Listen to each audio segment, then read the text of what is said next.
Did our Arab parents' belief system played upon the traditional gender role expectations? And how did we integrate such expectations as we went through the process of simulating ourselves into the new world, quote unquote, Western society? Hello, and thank you for joining us again for another episode of Chatting with Slava the Jordanian. I'm your host, STJ, on the Mindset Mastery Moments. Today, joining us, our favorite panel, my co-host, JD Yusef and Dr. Ihab Abdurrahim. And we're going to try to take a micro view on whether the traditional gender role expectations belief system was part of the narrative of us growing up and whether we believe it or not. So when we research traditional gender role expectations, it says immigrants often carry traditional gender role expectations from their home countries, which can influence their behavior and attitudes in their new society, which is our new world. However, the extent to which these expectations are maintained or adopted varies, influenced by factors like the host country's norms and the individual's expectations. So let's turn to our panels. I would like to start with my co-host, JD Yusef. Just give us a view of this concept. Yes, thank you, Dr. Slava, for having me, and Dr. Ihab.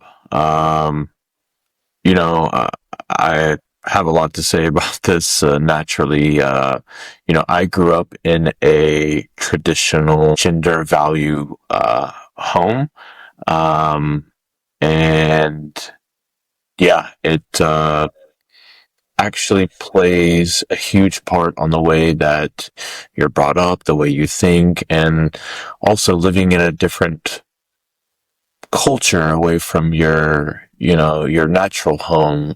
You have to balance kind of this culture that you're living in and then the one that you're actually based upon and raised in inside the home. So it's definitely a balancing act. And Dr. Ihab, I'm sure you can kind of elaborate a lot on that as well from your perspective. Absolutely. So the typical gender roles from me growing up, watching my parents when they immigrated here from the United States in 1970, really kind of followed that Arab, I would say Islamic maybe, kind of gender roles. I would say more Arab than Islamic. I don't think it's kind of Islamic, but it's more Arab. And I will tell you some stories. My mom was a little bit more, like a free bird. So it was a little tougher for my dad because my dad was very kind of militant in that way that he kind of was expecting my mom to do certain things, but my mom kind of would break the mold on that a little bit. But we'll tell those stories later. But yeah, when they came, it was the typical gender roles that you would expect from a husband and wife from an Arab country. And it was really interesting for me to watch because I grew up in that environment. But I also grew up as an American in a way because I went to kind of, Western schools here in the United States after 1970 when we arrived. So watching them as I grew up and watching kind of other families, American families, it was very different. But again, when we visited Arab families, they would be very similar to ours. So that's kind of what I experienced personally. So, and I'll turn it back to Dr. Slava and she can kind of provide some more insight. So remember, these episodes is all about storytelling.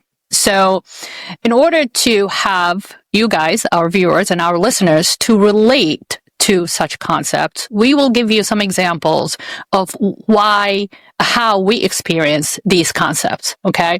So my household, let me just give you an example. Remember, my dad originally is Palestinian, but he was born and raised in Jordan. And all his ancestries, all the way up to the beginning of the 20th century, they were born in Salt, Jordan. My mom is Jordanian, the tribal culture of Jordan. Very, very traditional tribal personality. When I say that, it means that number one, the most important thing for her was family. You protect the family, and ask Ihab, he's seen it in action. You protect the family, you do everything for the family, you always stick to the family is always right. And that is her traditional tribal connection. And moving from Jordan to Saudi Arabia, my mom thrived. My dad didn't. My father is more egalitarian, libertarian. He was an artist. He was a writer. He always advocated for human rights, civil liberties, and he was a huge feminist too.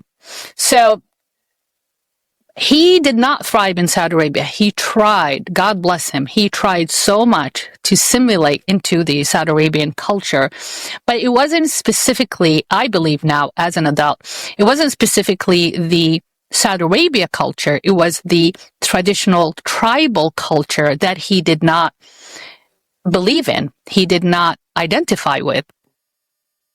Now, that said, my father grew up in Egypt. From 8th grade all the way to college, he was in all-boys boarding school.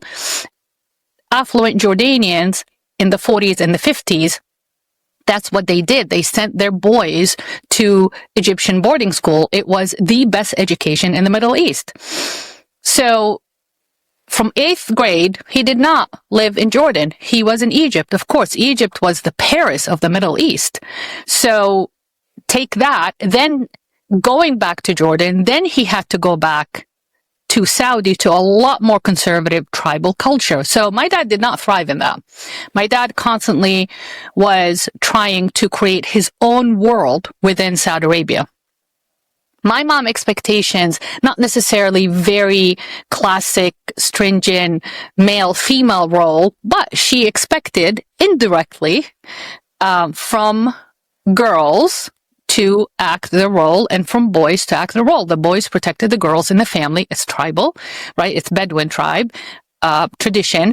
And she expected the girls to be a lot more adaptive, a lot more tolerant, a lot more patient with the boys' expectation. So it's all about the tribe. Now, that's interesting because my mom education, she went to American University in Beirut in Lebanon. Okay. So you would think that even as a high school graduate, leaving Jordan, going into Lebanon, that traditional gender role expectation will be kind of eroded as she mingled into that American society. And she loved everything about American culture. She used to tell me that the first time I ate cornflakes was in the cafeteria in the AUB. It was an amazing concept, cornflakes and milk, and have cereal in the morning. And remember, she came back from Salt. It's all about bread and cheese and olive oil and olives and farm food. So she really respected the American culture. That was her first exposure to American culture in the American University of Beirut. Now, when she went back, because her circumstances, she went back. Her mom passed away, Jiddati Halima, when she was 37 years old from kidney failure. Now, the youngest child, the youngest sister, my mom's one of 6, the youngest girl, the youngest sister was 4 years old. So when my mom went back in these circumstances, I think the traditional gender role expectations kicked in again. And she got to practice that going back to Salt, going to Jordan. That's when she met my dad, got married. Rest is history. They ended up in Saudi Arabia. So my mom thrived in Saudi. She felt like Saudi Arabia really offered her a playground to re-practice that traditional gender role expectation and the classical tribal connection. Right? And she wanted us to really implant ourselves in the Saudi culture, especially when my aunt married, a part of Al Sudayr family. And that just confirmed, validated, affirmed like, okay, this is meant to be. I am meant to be in that kind of culture and society. But the tug of war as we reach the high school age, and we had to think about college and whether we're not Saudi citizens, so we didn't have the Saudi privilege right to go into fields just like medicine and dentistry. We are still Jordanian, right? So we had only two options: to go back to Jordan or to come to the United States. And like I said in other episode, I related and identified with the American culture because I was vacationing in the United States since I was 7 years old. And my mom had that kind of experience in AUB, the American University of Beirut. She was okay with it. Not until she find out that her kids wanted to settle in the United States. That was a big no-no. How could you not come back home? That's your expectation. You are going to get higher education. It's your responsibility, your expectation to go back home to serve your family and serve your community. Why Jordan's not good enough for you? We sacrifice. So I can go on and on and on about how she felt about that. And when I decided to marry my Egyptian darling in American, she knew that there's no way for me to go back. This is it. I'm going to be here working, living. And that was it. And that was a huge blow to her emotional state because it went against everything that she believed. And I felt bad, but your parents live their life and you have to live your life. So again, that's where my parents stood as far as traditional gender role expectations. My dad did not believe in it. Absolutely not. Did not believe in it, did not practice it, did not apply it, did not preach about it. My mom did to a certain point, to a certain level. She wasn't an extremist about it, but she did. And she used to tell me, just like I learned from my mentor, that a dignified Arab woman is a individual that respects herself, the people around her, and the space that she occupies.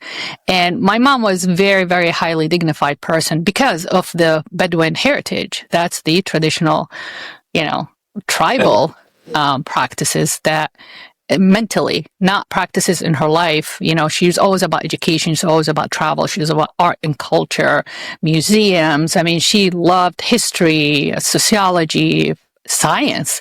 But when it came to marriage, relationships, your duty, your role, be above and beyond education, above and beyond career, she expected you to come down from your high horse and just be that dignified Arab traditional woman. I hope this makes sense to you guys. Yes, and Dr. Slava, do you attribute her flexibility of kind of at least being open-minded, and I guess, for lack of a better term, more liberal in her thinking as far as traditional gender roles? You said she wasn't very militant, nor seems like your father was either, but do you attribute that to her time in Lebanon? And for our listeners and viewers who don't know, traditionally in the Middle East at this time, Lebanon was kind of looked at as very affluent, casinos, the James Bond image that you have, that was very much, in Beirut at the time. And so this American way of thinking was definitely, very, very popular. So can you elaborate a little bit on that? Yeah, my mom was very interesting personality in the way she was very strategic in choosing what belief system to practice in what situation. So I believe now, as an adult, I believe that it's a survival mode. And remember, she left everything behind, everybody she loves, everything she knew in Jordan, and she went to Saudi Arabia to start all over. And the circumstances were not very favorable circumstances. That was not her plan. Her plan was finish AUB, get the rest of her scholarship used to go to Canada, to go to medical school. But the circumstances, like I said, her mom passed away. She kind of deferred on that, trying to delay that stage of her life. But, then she met my dad and fell in love and they got married. And then she tapped into that traditional gender role expectation. My dad never wanted to get married. My dad wanted her to be his life partner and be a girlfriend forever. My mom said, absolutely not. She told me that. She said, no. When she felt like the relationship was getting serious enough, it's like, okay, it's time for us to get married. My dad's like, no, my dad doesn't believe in marriage. Didn't believe that a piece of paper or family should force you. That's how egalitarian he was. Wow. A woman can do whatever she wants. If she wants a life partner, she should have a life partner. If she's happy, then that's fine. But that's when my mom, the guilt trip, tapped into the traditional gender role expectation. But leaving her country and pursuing an opportunity in Saudi Arabia in order for her to teach and be an academic and build that reputation in Saudi Arabia, she loved that. She absolutely enjoyed it. The way she taught all these girls, she was math and science teacher in a private school, all girls private school in Saudi Arabia in Jeddah. The way I saw her, I attended her classes, the way she taught these girls, it was in a very egalitarian style. See, so she tapped into that. So my mom was almost like a chameleon. Okay, this situation need me to be a little bit more traditional. That's why she's very successful with her relationship in Saudi.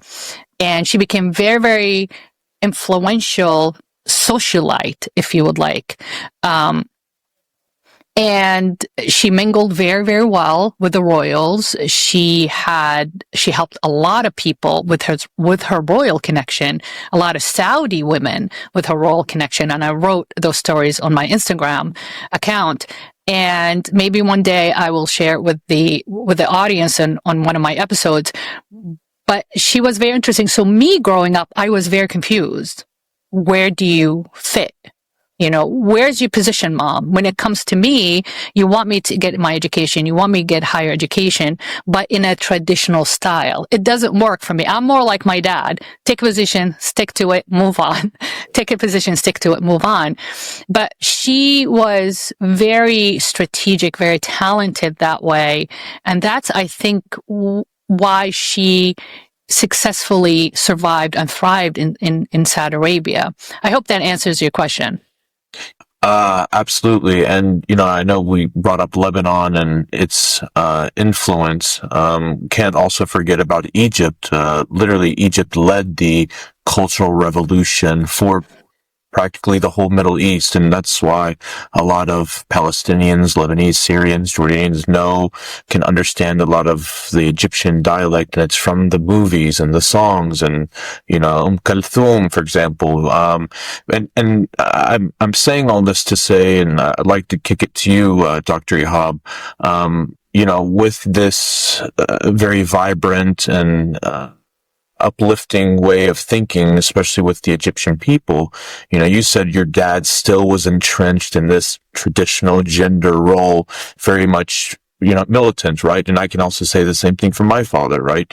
How did you reconcile that with kind of the culture and then also with the American culture? Well, for me, I watched my dad and I was always a rebel, I think. And I think that bothered my dad a lot, that when I was growing up, I would always kind of contradict or ask questions. And he expected me with the traditional, again, gender role of a son, right? Because we're talking about parents, but traditional gender role of a son, that I would just do exactly as he expects me to do or as he asks me to do.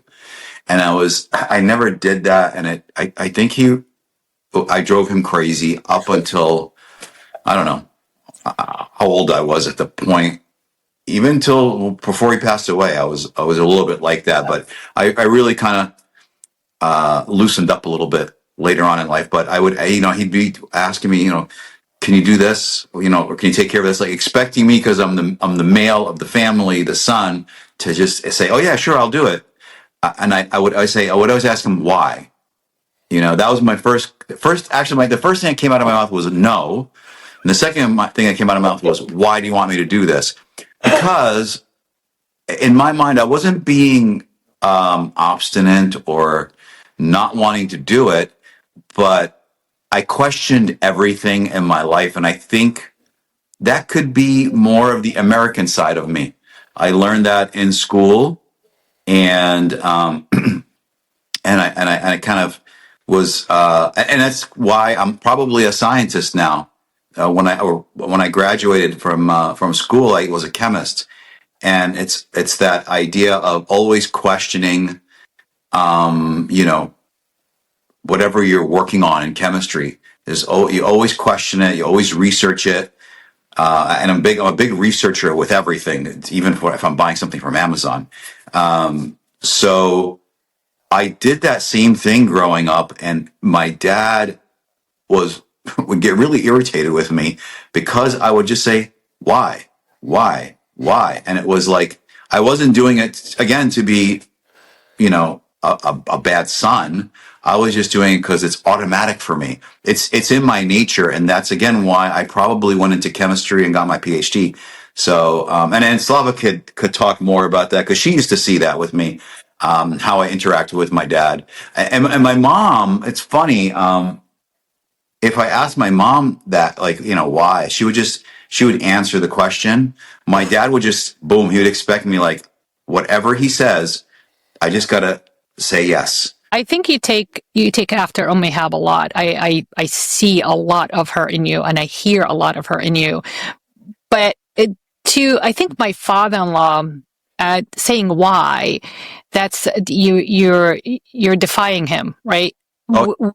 Where in your end, from your end, you were just very inquisitive. You know, it's like, I just need to know the reason why, because you're a learner, Ihab, so because I need to learn.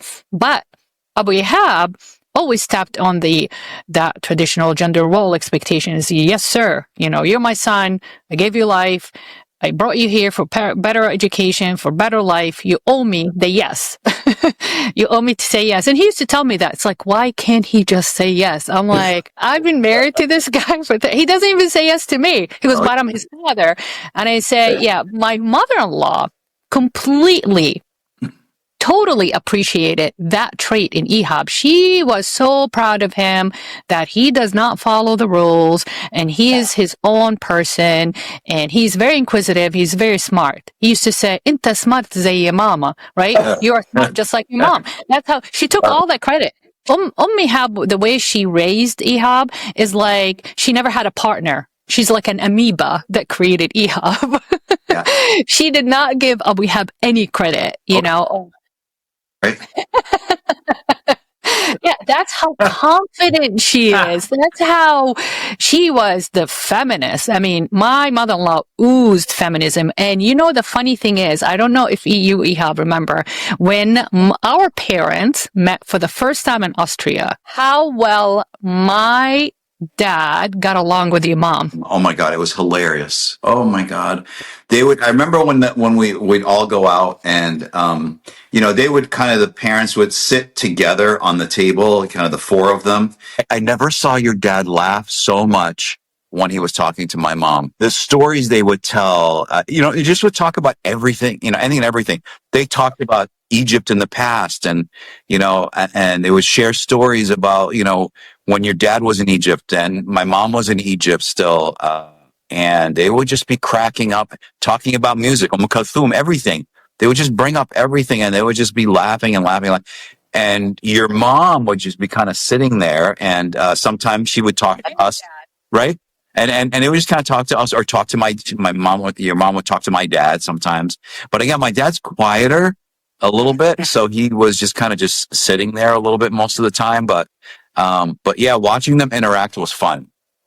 Because remember, Ihab did modeling when she was in Egypt. When she was single, she modeled for a department store. She traveled. She did not see the need of marriage. For her, marriage was tying her down, anchoring her too much. You know, she wanted to be a free bird. My father, right? He grew up outside of Jordan, mostly Egypt. So he was in the parties and Khalil Khalili and the music and the poet and the artist. My mother-in-law is an artist, right? She made patterns. She made clothes. She is an artist. My father is a writer. He's an artist. So they had a lot in common. And they had such a good sense of humor. They just loved to party. Now, seeing that dynamics, like Ihab said, when they're sitting all four of them at one table, my mom and my father-in-law, the traditional tribal, right? They're so quiet and reserved, and they're sitting like soldiers. And my dad and Ihab was so animated, so loud, right? They just had a blast. So it's very interesting, although Ihab comes from that traditional countryside, the northeast of the Nile, Mahalla al-Mansura, they are, farming communities, right? Very traditional, very conservative. It's all about the people. It's all about the land. It's all about the family, the neighbors. But my mother-in-law, she grew up in Shubra in the city. Her ancestors are tribes, the southern tribes of Egypt. So she was in the parties, the saraya, the mansions, mingling with the rich because she made the clothes, custom-made clothes, and she just had that flair about her. So I've seen it, the tug of war between Ihab and Abu Ihab. And when they came to the United States, and Ihab is a lot more like his mom. It's the TV, the movies, the things she watched. She would see, women are more independent here. And she had that independent nature inside her from Egypt. And it just came out more and more. And that's where that friction increased actually between my dad and her for that reason. And so that was, and I'm sorry to interrupt, but yeah, that's kind of, I watched it happen over time. No, and Ihab loved to relate to other cultures because she loved travel. She was passionate about travel. So she loved to meet Portuguese, Cuban, Dominican, Spanish, Italian, especially French. She just oozed that persona that, oh my God, I'm international.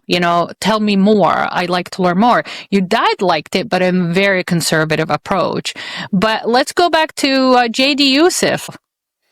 Yeah, so, I said that my dad was a little militant, in their perception. And, also, you got to look at it both sides. Like, we grew up in a very, open-minded, pluralistic, very traditional though, but, my dad would do the dishes sometimes or cook sometimes, right? And that's, sometimes a no-go. But it definitely shaped the way that we think.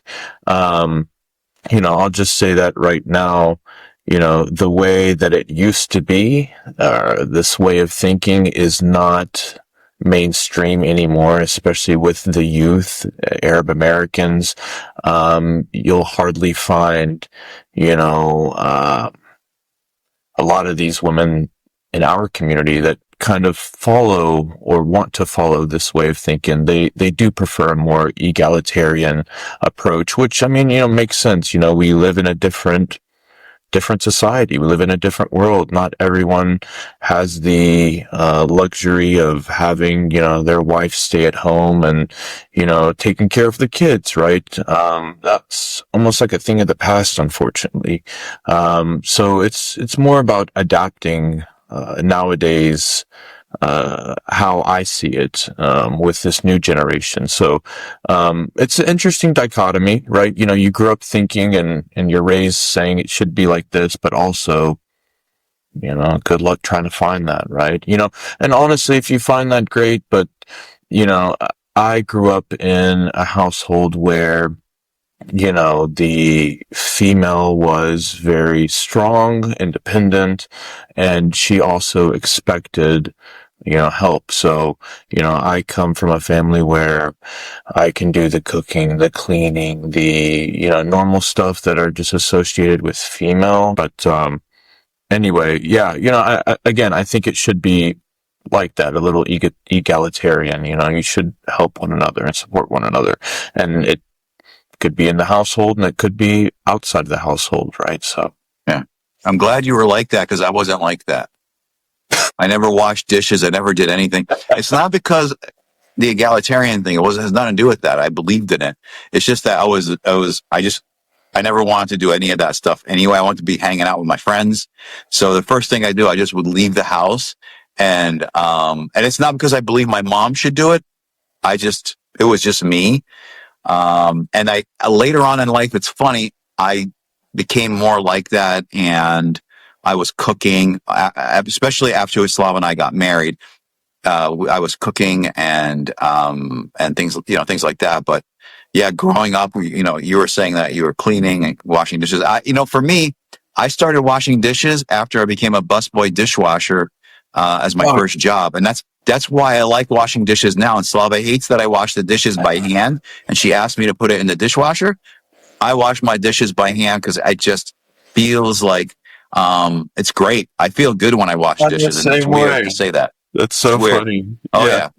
And not to cut you off also, and I think Dr. Slava can elaborate on this very much, but as you're speaking, Dr. Ihab, my sister again, was raised very much in this way.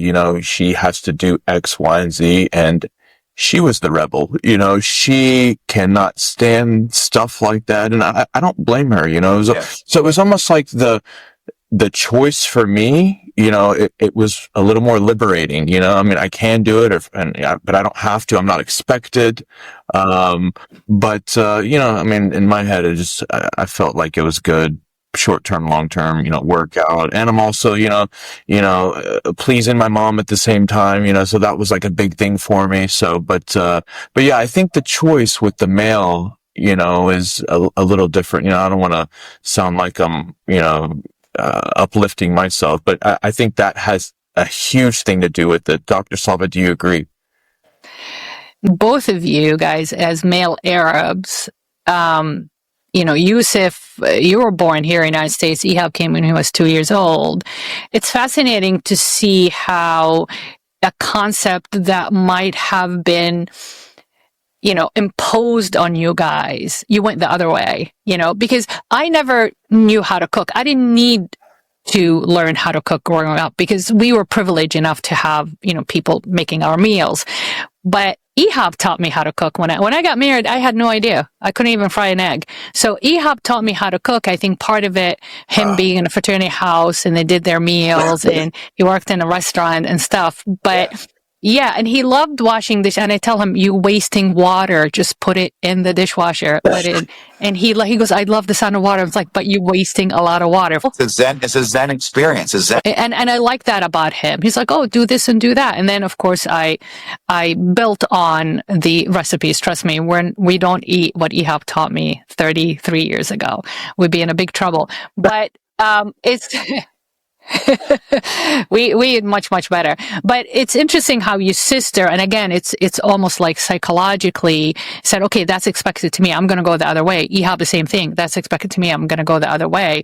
Interesting enough, my brother, he's an amazing cook and he loves to do chores and housework. I think from him is very, meditating. The other two boys, they want nothing to do with it. But it really depends on a personality. But that brings me to the concept is why the traditional gender role expectations were created through history. So according to my research, the concept was born upon what society needs, what's really necessary for society to survive and thrive.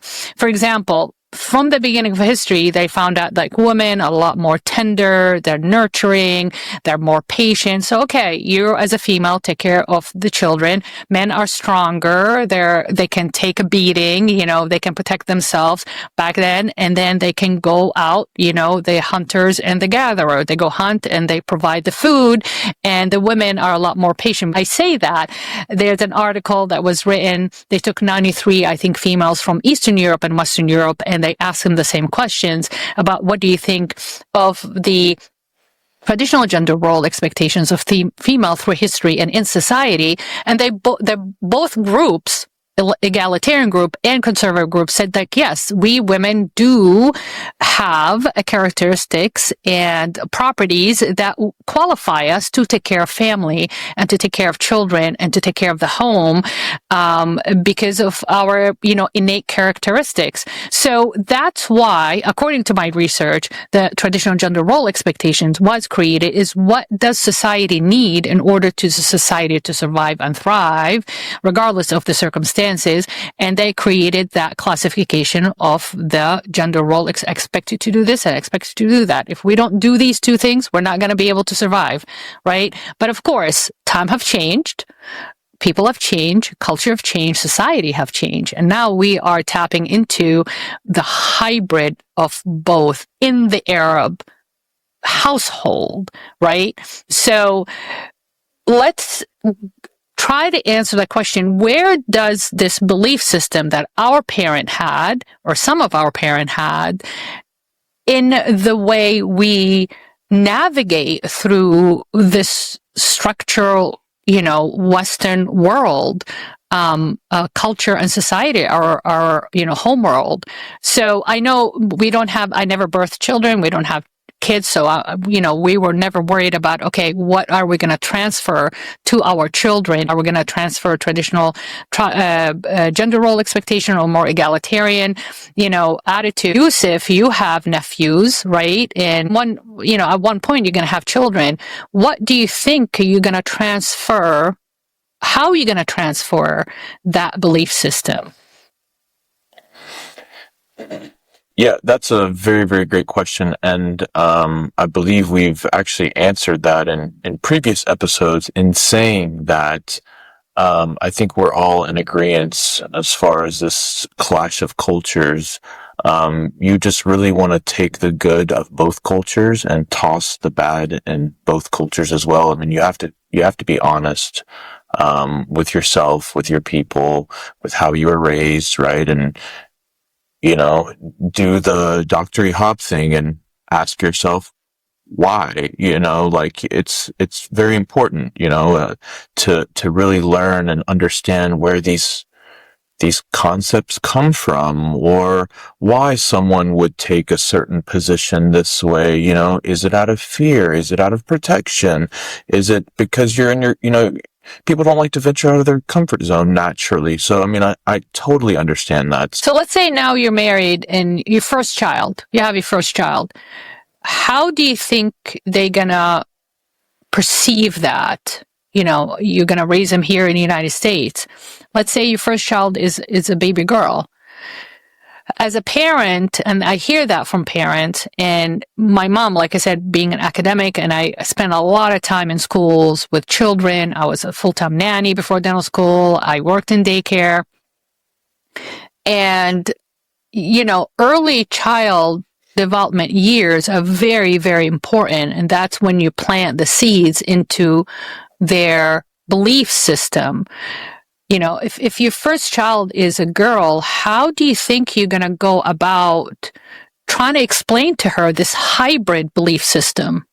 Take the good from both beliefs and creating your own. I think that's the only fair way to help children with Arab ancestry, respect our tradition, but also at the same time, you need to have them create their own tradition, their own belief system that they identify with because of all the challenges. Yes, maybe your household is going to be a little bit more of a Palestinian tradition, transfer that power from your parents. It's like, hey, that's what I learned. I think that's a really good trait to have or a good tool to have. But outside of that household, when they leave that nest into college and they have their own life, they're going to create their own. So both of you guys, Dr. Ihab and Yusef, you guys can jump in. What do you believe is the healthiest way, I guess, to conduct that? Dr. Ihab, go ahead. Hypothetically, if we had children, I would probably have brought them up kind of in a hybrid type environment.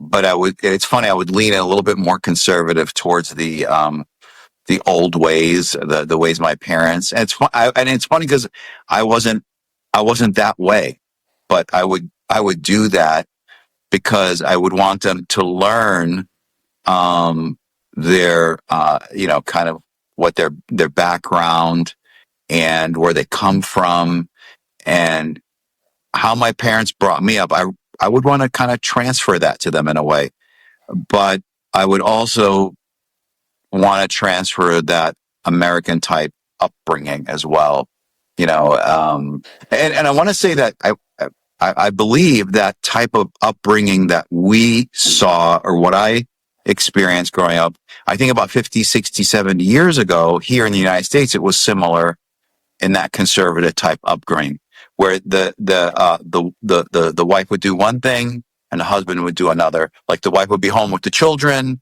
and cooking and doing that, that same type of work as you would expect. The Arab families would do in my parents' generation. Now, my generation, it changed a little bit, and then I watched when I was in Egypt. I watched my cousin's daughter, who's going to be getting married at some point soon. They were acting very differently, the two of them, and it was almost like an equal kind of discussion and how they acted. So they were not the typical, and I think the newer generation is not going to be the same as my generation and Slava's generation and my parents' generation, right? That's three different generations. I think as you get to that newer generation that's going to be getting married in their 20s, or mid 20s, they are going to be a little bit more equal, I believe, in the way they have their mindset and how they live their lives and how they're going to have children too. So it's going to be really neat to watch that happen for my cousin's daughter. That's interesting that you say that, actually.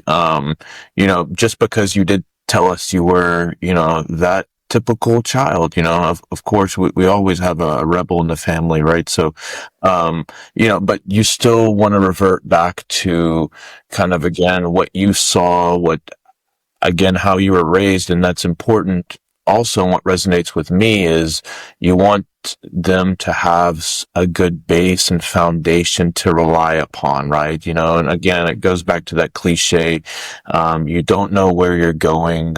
What is it? You don't know where you're going until you know where you come from, or something like that. I'm probably saying it backwards. I'm horrible with sayings, but, it very much resonates and rings true as well, and also it brings up a point, I have a cousin, and he was actually telling me that it comes from a Sicilian background, loves our culture and Arabs in general, but was saying that he's first generation, like myself, but this kind of detachment from the homeland, second generation, third, it happens very quickly. So, what do you kind of do, at this point, right? Especially if you want to, raise your family in a way to understand where they come from and instill these values and cultural aspects, for them to have and to carry on, right? Again, it's good to have this base that you're talking about to rely upon to be able to connect.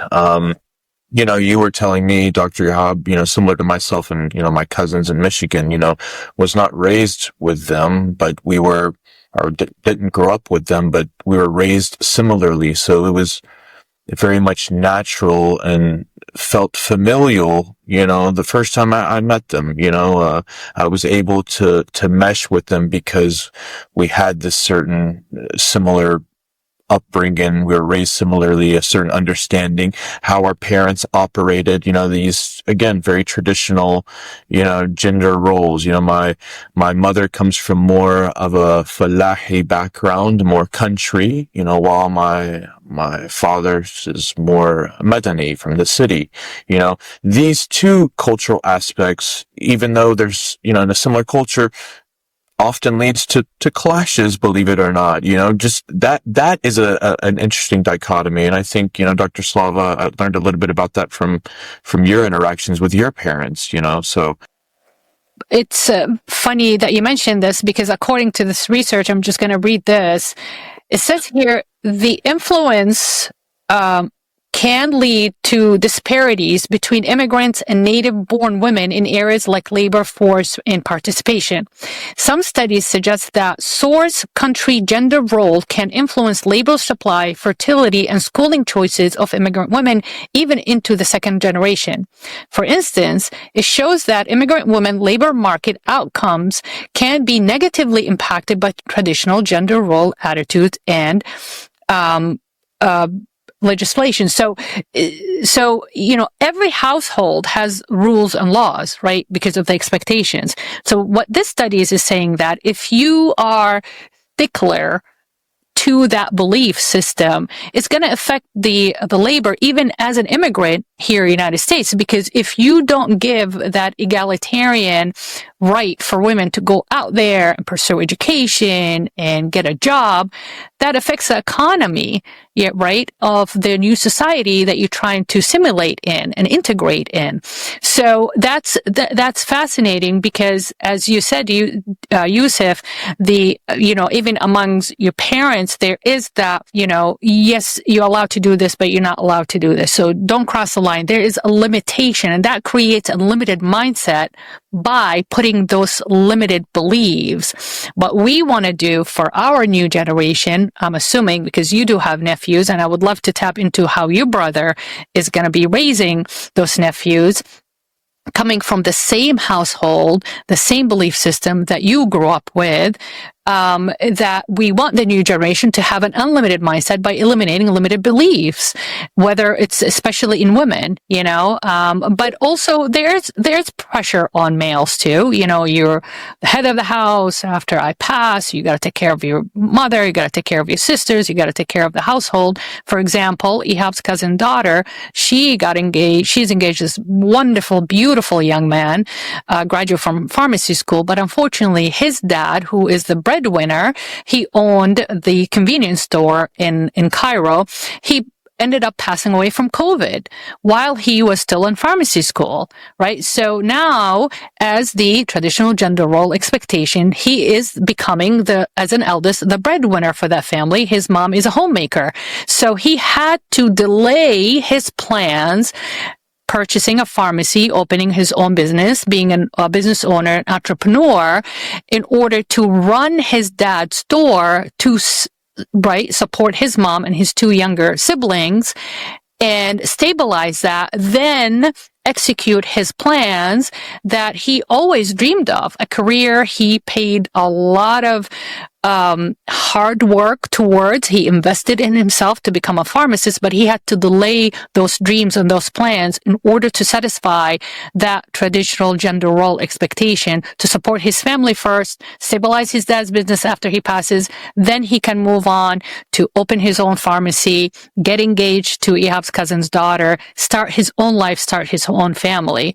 So yes, it is, I guess, according to that study, especially when immigrants come to the United States, if they are within the traditional gender role expectations, that's going to affect them, getting an education, getting a job, getting a career that affects the labor of the society. But also, don't forget, that same pressure can be applied on males, just like the story that I shared with you guys. That's actually fascinating. And if I can share a fact as well that kind of flows in with this. So, obviously we're talking a little bit about, Arab culture. Again, every peoples has their own culture, their own set of values. But what's very interesting and unique is if we look at specifically the Khoisan people, also known as the Bushmen, they're found in the Kalahari Desert in southern Africa. These people genetically have not changed for thousands of years, and they say that all of humanity actually comes from these people. So these are, the original OG humans, for lack of a better term. But in their society, as old as they are, in their society, they actually have a division of labor based upon gender. But it's interesting because they allow this for this egalitarian flexibility. So men typically engaged in hunting, and the women typically are gathering plant foods and water. Women also naturally care for the children, but also prepared the food. But it was expected of both and women to hunt. And not only were they expected to hunt, but women were responsible for the horticulture and for the transfer of knowledge. So the woman in this society is, held at a higher level, right? She's not only giving birth to these men, but raising them. They actually, they don't need to rely on hunting, especially with their agricultural acumen, but also they're transferring all this knowledge as well, which is very fascinating. So just wanted to throw that tidbit of information out there. That is very interesting. That's why I love knowledge. The more you know, the more you grow. And I grow every single day as I discover and uncover new facts. So we are reaching, believe it or not, to the end of our hour. And I would like to ask our panel of any advice. Let's start with Dr. Ihab, of a young couple that's coming to the United States from Egypt,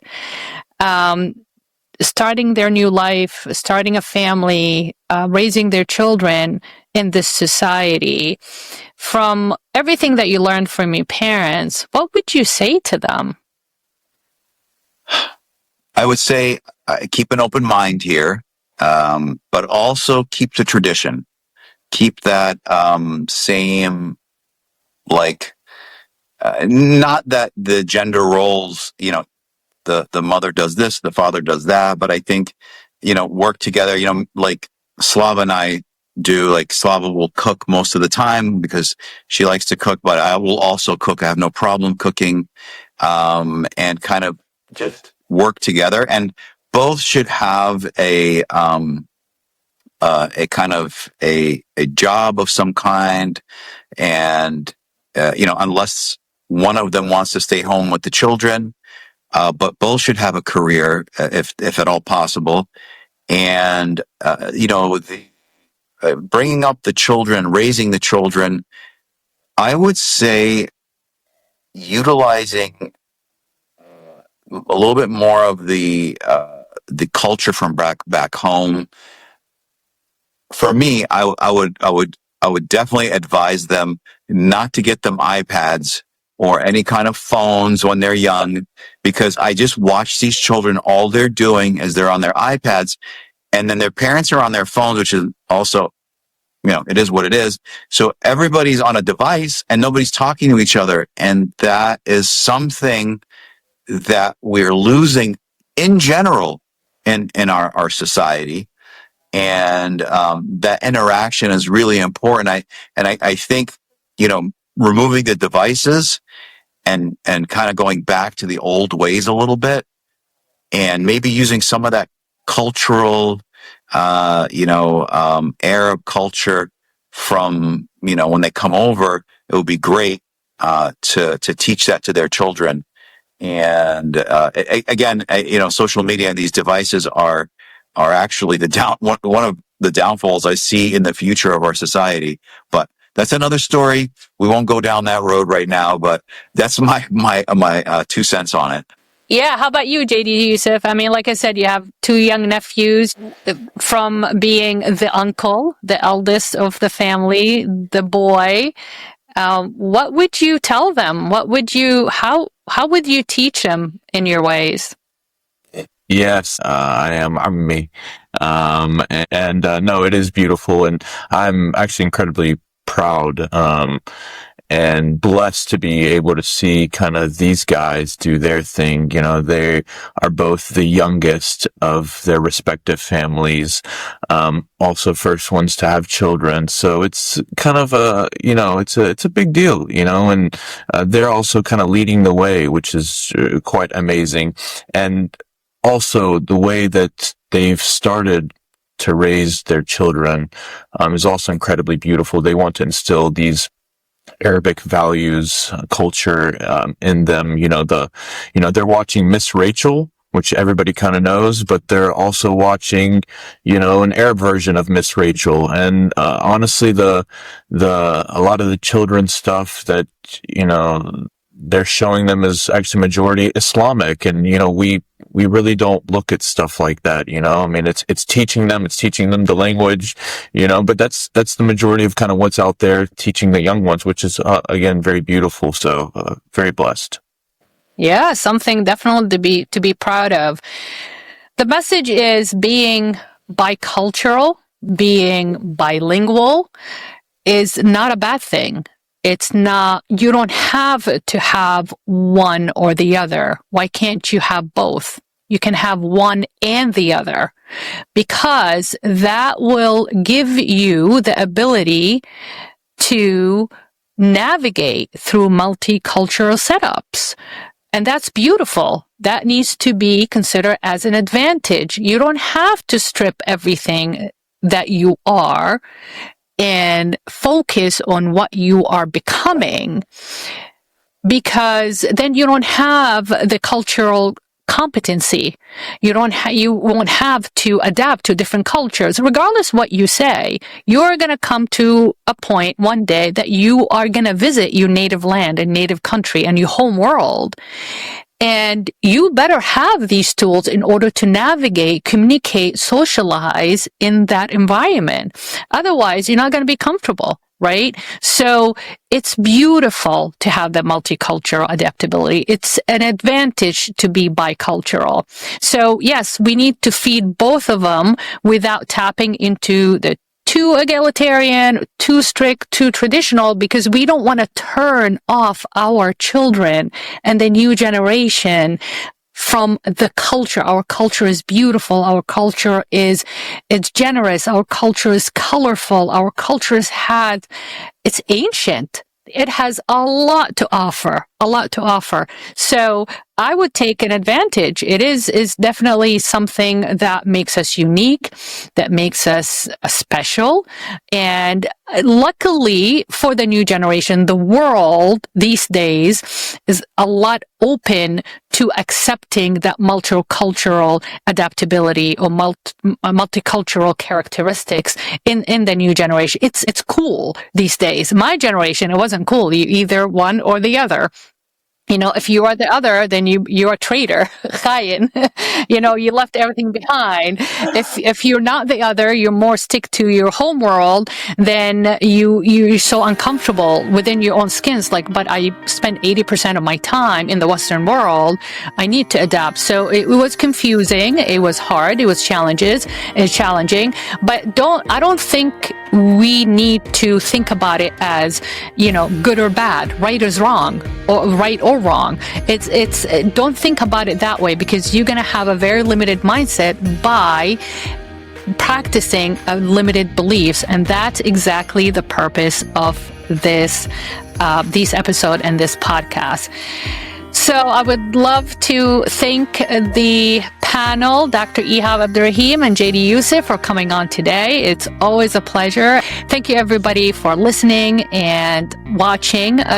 And just as a reminder, these episodes are uploaded on every single Wednesday on Spotify and Apple podcast platform. And also you can watch it anytime and anywhere you want on the Greenwood Dental Partner YouTube channel. And so please don't forget to like, share, and push the notification button and subscribe in order not to miss any episodes. And please write us any comments, any questions of topics that you would like us to discuss on the Mindset Mastery Moments. Thank you so much again, and hope to see you guys next time. This is Slava, the Jordanian.